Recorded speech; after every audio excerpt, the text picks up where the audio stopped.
आज की चर्चा में हम जिंदगी के बिल्डिंग ब्लॉक्स को समझने की कोशिश कर रहे हैं। हम सब जानते हैं कि जीवन की शुरुआत एक कोशिका, एक सिंगल सेल से होती है। लेकिन सवाल यह है कि एक सेल से लेकर हम जैसे कॉम्प्लेक्स बीइंग्स तक का ये जो सफर है, ये कैसे तय होता है।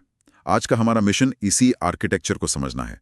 कैसे सेल्स मिलकर टीम्स बनाती हैं जिन्हें हम ऊतक या टिश्यूज कहते हैं, और ये टीमें हमारे शरीर को चलाती कैसे हैं। बिल्कुल। और इस पूरी कहानी का जो सेंट्रल आइडिया है वो है डिवीजन ऑफ लेबर, मतलब काम का बंटवारा। आप एक सिंगल सेल्ड ऑर्गेनिज्म जैसे अमीबा को देखिए। उसे अपनी जिंदगी के सारे काम, खाना, सांस लेना, चलना, उसी एक कोशिका से करने पड़ते हैं। लेकिन मल्टी सेल्यूलर जीवों में, जैसे हम इंसान हैं या पेड़ पौधे, वहां एक क्रांति हुई। सेल्स ने कहा, क्यों ना हम सब मिलकर काम करें। कुछ सेल्स ताकत देने का काम करें, कुछ कम्युनिकेशन का और कुछ प्रोटेक्शन का। इसी स्पेशलाइजेशन से ऊतकों का जन्म हुआ। तो एक टीम या टिश्यू कहलाने के लिए इन सेल्स की क्या क्वालिफिकेशंस होती हैं? क्या सिर्फ एक जगह होना ही काफी है या कुछ और भी चाहिए? ये बहुत अच्छा सवाल है। टिश्यू होने के लिए दो शर्तें हैं। पहली, उस ग्रुप की ज्यादातर सेल्स का स्ट्रक्चर और ओरिजिन एक जैसा होना चाहिए। ओके। और दूसरी, जो सबसे जरूरी है, वो सब मिलकर एक स्पेसिफिक फंक्शन, एक खास काम को अंजाम दें। जैसे हमारे खून में millions of red blood cells मिलकर ऑक्सीजन ट्रांसपोर्ट करने का एक ही काम कर रहे हैं। या हमारी मांसपेशियां, जिनके सेल्स मिलकर हमें हरकत करने, मतलब मूवमेंट में मदद करते हैं। ठीक है, तो चलिए सबसे पहले दो सबसे बड़े किंगडम्स, प्लांट्स और एनिमल्स के टिश्यूज को देखते हैं। इन दोनों की लाइफस्टाइल में तो जमीन आसमान का फर्क है। पौधे एक जगह खड़े रहते हैं और जानवर घूमते फिरते हैं। तो जाहिर सी बात है, इनके टिश्यूज का डिजाइन भी बिल्कुल अलग होगा, है ना? बिल्कुल। ये दो अलग अलग इंजीनियरिंग फिलॉसफीज हैं। प्लांट्स एक स्टेशनरी सोलर पावर्ड फैक्ट्री की तरह हैं। उन्हें एक ही जगह खड़े रहकर धूप से ऊर्जा बनानी है और मजबूती से टिके रहना है। इसलिए उनके ज्यादातर टिश्यूज सपोर्ट देने के लिए बने हैं। और हैरानी की बात है कि पौधों को ये मजबूती ज्यादातर डेड सेल्स यानी मृत कोशिकाओं से मिलती है, जो एक कठोर ढांचा बनाती हैं। एक मिनट, आपने कहा कि पौधों का एक बड़ा हिस्सा डेड सेल से बना है। ये तो सुनने में बड़ा अजीब लगता है। कोई मृत चीज एक जिंदा पेड़ को सहारा कैसे दे सकती है? यही तो नेचर की ब्रिलियंट इंजीनियरिंग है। डेड सेल्स का मतलब है कि उन्हें जिंदा रहने के लिए ऊर्जा की जरूरत नहीं है। वो बस एक खोखला, मजबूत ढांचा बन जाते हैं, जैसे किसी बिल्डिंग के पिलर्स। ये पौधों के लिए बहुत एफिशिएंट सिस्टम है। और इसी वजह से पौधों की ग्रोथ भी जानवरों से अलग होती है। अच्छा, कैसे? जानवरों में ग्रोथ पूरे शरीर में एक साथ होती है, यूनिफॉर्म। जबकि पौधों में ग्रोथ सिर्फ कुछ स्पेसिफिक पॉइंट्स पर होती है, जिन्हें हम ग्रोथ जोन्स या विभजोतक ऊतक कहते हैं। ये पौधे के कंस्ट्रक्शन साइट्स की तरह हैं। अच्छा, तो ये कंस्ट्रक्शन साइट्स कहाँ होती हैं और ये काम कैसे करती हैं? मतलब पौधे लंबे कैसे होते हैं और मोटे कैसे होते हैं? इसके लिए 3 तरह की कंस्ट्रक्शन साइट्स हैं। पहला है एपिकल मेरिस्टेम, जो जड़ और तने की टिप पर होता है। ये पौधे को लंबा करता है। ओके, लंबाई के लिए। दूसरा है लैटरल मेरिस्टेम, जो तने की मोटाई, उसकी परिधि बढ़ाता है। ठीक है, मोटाई के लिए। और तीसरा है इंटरकैलरी मेरिस्टेम, जो पत्तियों के बेस या टहनियों के जॉइंट्स पर होता है। इन मेरिस्टेमेटिक सेल्स का बस एक ही काम है, लगातार डिवाइड होना। इनके अंदर कोई वैक्यूल, मतलब कोई स्टोरेज टैंक नहीं होता, क्योंकि इन्हें कुछ स्टोर नहीं करना, बस तेजी से मल्टीप्लाई होकर पौधे को बढ़ाना है। तो जब ये सेल्स डिवाइड होना बंद कर देती हैं, तब क्या होता है? क्या उन्हें कोई परमानेंट जॉब मिल जाता है? एग्जैक्टली।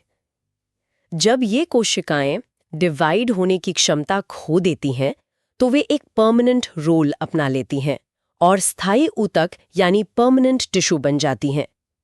इनमें सबसे कॉमन है पैरेन्काइमा सेल्स। पैरेन्काइमा? हाँ, आप इन्हें पौधे का पैकेजिंग मटेरियल समझ सकती हैं। ये जिंदा कोशिकाएं हैं जो खाली जगह भरती हैं, खाना स्टोर करती हैं और पौधे को बेसिक सपोर्ट देती हैं। और मैंने सुना है कि ये पैरेन्काइमा सेल्स जरूरत पड़ने पर अपना काम बदल भी लेती हैं। हाँ, ये बहुत वर्सेटाइल होती हैं। जब इनमें क्लोरोफिल भर जाता है तो ये फोटोसिंथेसिस करने लगती हैं और तब इन्हें क्लोरेन्काइमा कहते हैं। अच्छा। और जलीय पौधों में यही सेल्स अपने बीच हवा भर लेती हैं ताकि पौधा पानी पर तैर सके। तब इन्हें एरेन्काइमा कहते हैं। इनके अलावा एक और टिश्यू है कॉलेनकाइमा। ये पौधे को फ्लेक्सिबिलिटी देता है। इसी की वजह से तेज हवा में टहनियाँ टूटती नहीं बल्कि झुक जाती हैं। आप इसे पौधे का फ्लेक्सिबल प्लास्टिक कह सकती हैं, जो मजबूत भी है और लचीला भी। लचीलेपन की बात तो समझ आ गई, लेकिन नारियल के छिलके या अखरोट के खोल कैसी कठोरता कहाँ से आती है? वो तो प्लास्टिक जैसा बिल्कुल नहीं लगता।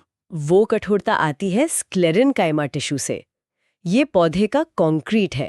कंक्रीट? हाँ, ये वही डेड सेल्स हैं जिनकी हम बात कर रहे थे। इनकी दीवारें लिग्निन नाम के एक केमिकल से बनी होती है जो सीमेंट की तरह काम करता है और इन्हें बेहद कठोर और मजबूत बना देता है। लिग्निन, ये नाम तो एग्जाम के लिए बहुत जरूरी लगता है। बिल्कुल, यही वो टिश्यू है जो हमें नाशपाती खाते हुए किरकिरा महसूस होता है। ये पौधे को मैकेनिकल स्ट्रेंथ देता है। कमाल है। तो पौधे के पास पैकेजिंग मटेरियल भी है, फ्लेक्सिबल प्लास्टिक भी और कंक्रीट भी। अब बात करते हैं पौधे की स्किन की, उसकी बाहरी परत की। वो उसे कैसे बचाती है? पौधे की बाहरी परत को एपिडर्मिस कहते हैं। यह एक स्मार्ट स्किन की तरह है। ज्यादातर पौधों में यह एक सिंगल लेयर होती है। रेगिस्तानी पौधों में यह मोटी और मोम जैसी होती है, जिस पर क्यूटिन की परत होती है ताकि पानी का लॉस ना हो। और इसी एपिडर्मिस में छोटे छोटे छेद होते हैं, स्टोमाटा। बिल्कुल, ये पौधे की नाक की तरह काम करते हैं, जिनसे गैसों का एक्सचेंज होता है। और जैसे जैसे पौधा पुराना होता है, उसकी बाहरी स्किन की जगह कॉर्क ले लेता है, जो पेड़ की छाल बनाता है और उसे पानी और हवा से बचाता है। अब पौधे के अंदर के प्लम्बिंग सिस्टम पर आते हैं। पानी और खाना पूरे पौधे में ट्रैवल कैसे करता है? इसके लिए पौधे के पास 2 तरह के पाइपलाइन सिस्टम है, जाइलम और फ्लोएम। इन्हें कॉम्प्लेक्स टिश्यूज कहते हैं क्योंकि ये कई तरह की सेल्स से मिलकर बने होते हैं। Okay, complex. हाँ, जाइलम का काम है जड़ों से पानी और मिनरल्स को खींच के पत्तियों तक पहुंचाना। ये एक वन वे स्ट्रीट है, हमेशा ऊपर की तरफ। इसकी इंजीनियरिंग लाजवाब है। ये डेड और हॉलो सेल्स का इस्तेमाल करता है ताकि पानी बिना किसी रुकावट के ऊपर जा सके। और इसकी दीवारों पर लिग्निन की रीइंफोर्समेंट होती है ताकि सक्शन प्रेशर से पाइप कोलैप्स न हो जाए। मतलब ये एक self constructing high pressure water pipe है। और फ्लोएम का क्या काम है? फ्लोएम पौधे का फूड डिलीवरी सर्विस है। ये पत्तियों में बने भोजन को पौधे के हर हिस्से तक पहुंचाता है, चाहे वो ऊपर की टहनी हो या नीचे की जड़। तो ये एक 2 वे स्ट्रीट है। जाइलम के उलट फ्लोएम जिंदा कोशिकाओं का बना होता है, क्योंकि फूड ट्रांसपोर्ट एक एक्टिव प्रोसेस है जिसमें एनर्जी लगती है। तो हमने देखा कि पौधे ने अपनी स्टेशनरी लाइफ के लिए कैसे इंजीनियस सॉल्यूशंस निकाले हैं। लेकिन अब उस दुनिया में चलते हैं जहां मूवमेंट ही सब कुछ है। जब आपको शिकार करना हो या शिकार होने से बचना हो, तो टिश्यूज का डिजाइन कैसे बदल जाता है? यहाँ इंजीनियरिंग की प्रॉब्लम ही बदल जाती है। एनिमल्स को चाहिए ऐसे टिश्यूज जो उन्हें मूव करा सकें, एनवायरनमेंट को सेंस कर सकें और तेजी से रिएक्ट कर सकें। चलिए शुरुआत करते हैं कवरिंग से, यानी एपिथेलियल टिश्यू से। ये टिश्यू जानवरों के शरीर की बाहरी और अंदरूनी सतहों को कवर करता है। ये हमारी स्किन भी है और हमारे अंगों की लाइनिंग भी। तो क्या ये हर जगह एक जैसा होता है? हमारी त्वचा तो काफी मोटी और मजबूत लगती है, पर फेफड़ों की लाइनिंग तो बहुत पतली होगी। आपने बिल्कुल सही पकड़ा। एपिथेलियल टिश्यू का स्ट्रक्चर उसके फंक्शन पर डिपेंड करता है। जैसे हमारे फेफड़ों या ब्लड वेसल्स में स्क्वैमस एपिथेलियम, ये एकदम पतली सिंगल लेयर होती हैं, प्रोटेक्शन के लिए नहीं बल्कि चीजों के क्विक एक्सचेंज के लिए। अच्छा। और दूसरी तरफ है हमारी त्वचा, जिसमें है स्ट्रैटिफाइड स्क्वैमस एपिथेलियम। ये एक मल्टी लेयर्ड ब्रिक वॉल जैसी है। इसका काम है बाहरी चोट और कटने फटने से बचाना। फिर कुछ स्पेशल शेप्स भी हैं, जैसे आंतों में कॉलमनर एपिथेलियम, जो खंबे जैसे लंबे होते हैं ताकि फूड को एब्जॉर्ब करने के लिए ज्यादा सरफेस एरिया मिले। ठीक है, तो ये हो गई बॉडी की कवरिंग और लाइनिंग। अब बात करते हैं उस टिश्यू की जो शरीर में सब कुछ जोड़ता है और अपनी जगह पर रखता है, संयोजी ऊतक या कनेक्टिव टिश्यू।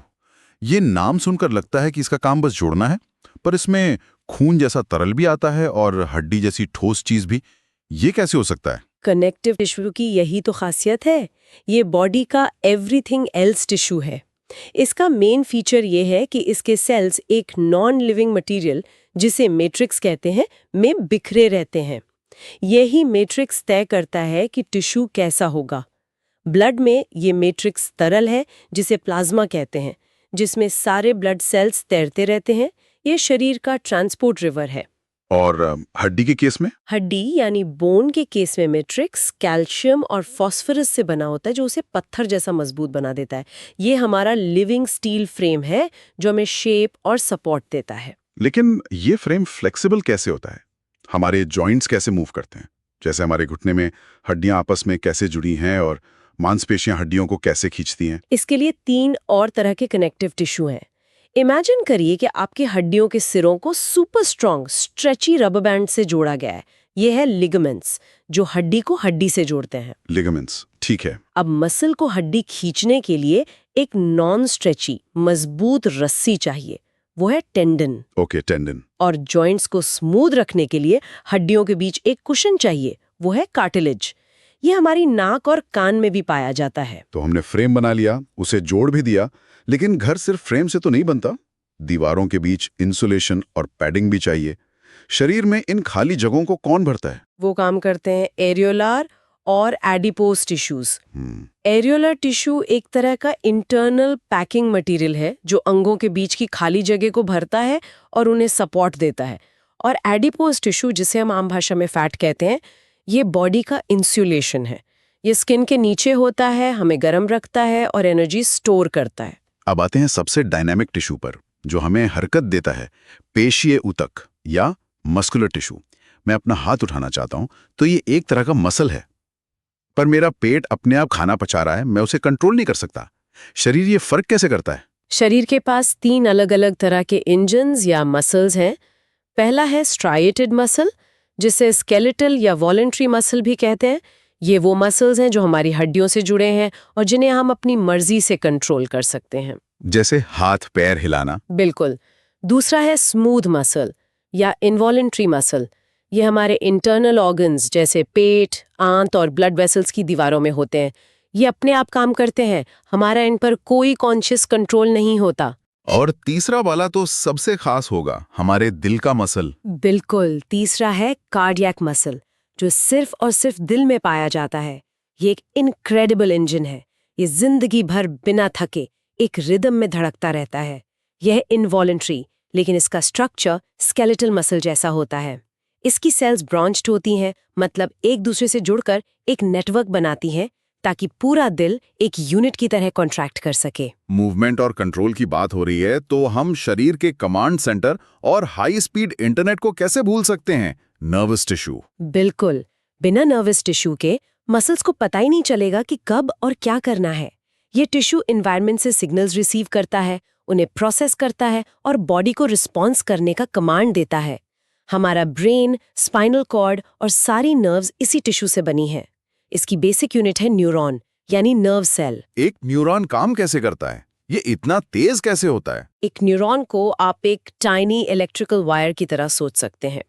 इसके डेंड्राइट्स एक एंटेना की तरह सिग्नल पकड़ते हैं। सेल बॉडी डिसाइड करती है कि सिग्नल को आगे भेजना है या नहीं, और एक्सॉन एक लंबी केबल है जो इलेक्ट्रिक पल्स को अगले न्यूरॉन तक ले जाती है। ये कनेक्शन इतना तेज होता है कि हम पलक झपकते ही रिएक्ट कर पाते हैं। और जानवरों में मूवमेंट की असली ताकत इसी कॉम्बिनेशन में है। हाँ, नर्वस टिश्यू का फास्ट कम्युनिकेशन और मस्कुलर टिश्यू का पावरफुल एक्शन। तो अगर हम इस पूरी जानकारी को एक माइंड मैप में देखें तो कहानी साफ हो जाती है। टिश्यूज के 2 बड़े ब्रांचेस हैं, प्लांट और एनिमल। प्लांट टिश्यूज में ग्रोथ के लिए मेरिस्टेमेटिक और परमानेंट जॉब्स के लिए परमानेंट टिश्यूज हैं। सही है। और एनिमल टिश्यूज में कवरिंग के लिए एपिथेलियल, सपोर्ट के लिए कनेक्टिव, मूवमेंट के लिए मस्कुलर और कम्युनिकेशन के लिए नर्वस टिश्यू है। एग्जैक्टली। अगर एक एक लाइन में कहें तो बने हैं एनिमल टिश्यूज मोबिलिटी और रैपिड रिस्पॉन्स के लिए, एपिथेलियल टिश्यू हमारा शील्ड है, कनेक्टिव टिश्यू हमारा फ्रेमवर्क और ग्लू है, मस्कुलर टिश्यू हमारा इंजन है, और नर्वस टिश्यू हमारा ऑपरेटिंग सिस्टम है। तो हम वापस वहीं आ गए जहां से शुरू किया था, डिवीजन ऑफ लेबर। ये स्पेशलाइजेशन ही है जो एक सिंगल सेल से कॉम्प्लेक्स लाइफ को पॉसिबल बनाती है। हाँ, और ये दिखाता है कि जिंदा रहने के लिए अलग-अलग स्ट्रैटेजीज होती हैं। पौधों ने डेड टिश्यूज का इस्तेमाल करके स्ट्रक्चर और एफिशिएंसी हासिल की, जबकि जानवरों ने लिविंग हाई एनर्जी टिश्यूज का इस्तेमाल करके स्पीड और इंटेलिजेंस हासिल की। दोनों अपने अपने तरीके से सक्सेसफुल हैं। तो ये कहना गलत नहीं होगा कि ऊतक सिर्फ कोशिकाओं का एक ढेर नहीं है, बल्कि ये सहयोग और विशेषज्ञता की एक खूबसूरत मिसाल है जो जीवन को संभव बनाती हैं। बिल्कुल।